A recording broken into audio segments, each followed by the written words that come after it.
What if the biggest names in server computing, Intel and AMD, are about to face a challenge from an unexpected source, one that's fundamentally changing the silicon landscape? A quiet revolution is brewing in data centers around the world, shifting power in ways we haven't seen in decades. For years, the data center compute world was Intel's kingdom, largely dominated by their x86 processors.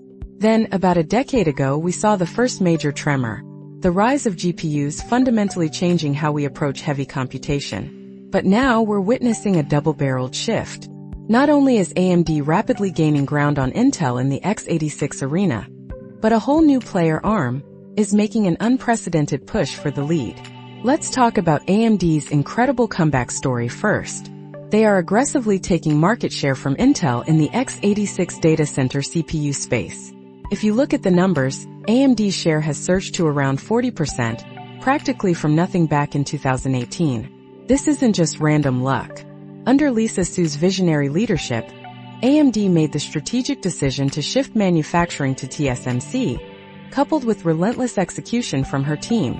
These moves have given them a significant edge, especially as Intel has struggled to maintain its long-held dominance in process technology. This trajectory suggests AMD could very well become the largest x86 CPU supplier for data centers as early as 2026. For perspective, AMD's data center segment brought in about $3.7 billion in the first quarter of 2025 alone, with server CPUs likely making up a substantial portion of that.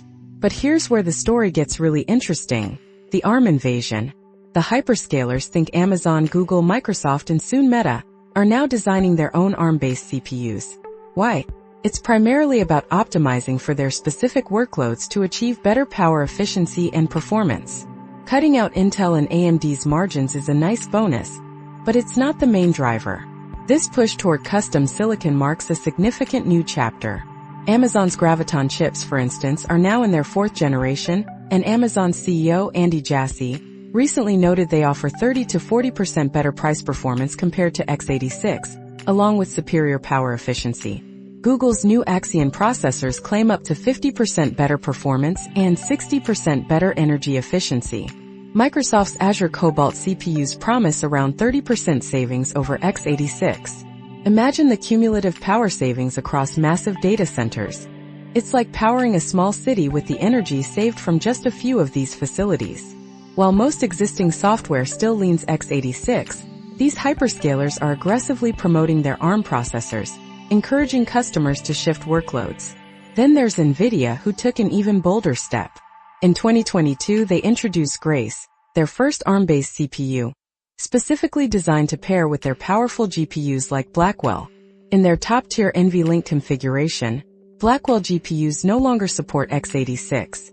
That means if you want NVIDIA's best performance, you're using ARM. NVIDIA claims Grace offers anywhere from 1.2 to 2.4 times the performance and 1.5 to 3 times the energy efficiency compared to high-end Intel Xeon or AMD EPYC chips on non-AI benchmarks.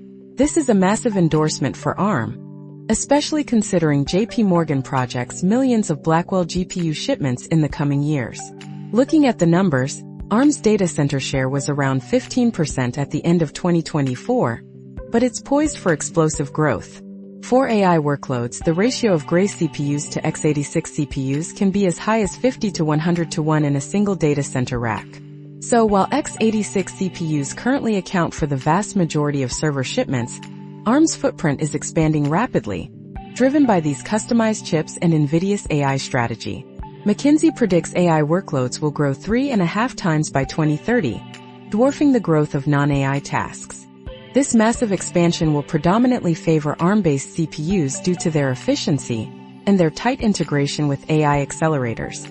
While x86 will certainly remain a significant player, particularly for legacy workloads, the direction of travel is unmistakably towards ARM challenging for, and perhaps even achieving data center CPU dominance later this decade. So the question isn't if ARM will reshape the data center landscape, but just how quickly and how profoundly it will redefine who truly controls the future of computing. We're witnessing a pivotal moment. What do you think this means for the cloud services you rely on every day? We'll keep you updated on this unfolding story. Make sure you subscribe so you don't miss a beat.